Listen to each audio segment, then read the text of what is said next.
Today, we will show you how to mount your Garmin Dash Cam with a magnetic mount. To do this, you will need your dash cam, the magnetic dash mount that came in your box, and a lint-free cloth. The dash mount contains a metal disc that will be required to complete your dash cam installation. Begin by finding a suitable mounting location on your windshield. Then clean the spot with a lint-free cloth. Remove the protective layer from the mount of the Garmin Dash Cam and attach it to the windshield. Press firmly on the mount and maintain pressure for 30 seconds.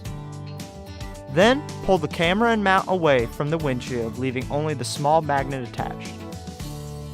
Using your finger, press firmly on the magnetic disc for 30 seconds to ensure it is attached correctly. Wait 24 hours before installing the Garmin Dash Cam.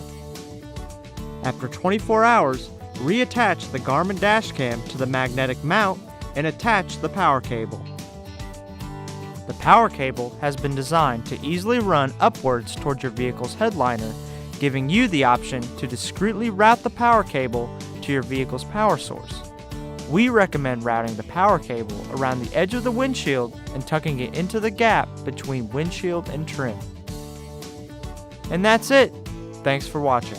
For more help, visit support.garmin.com.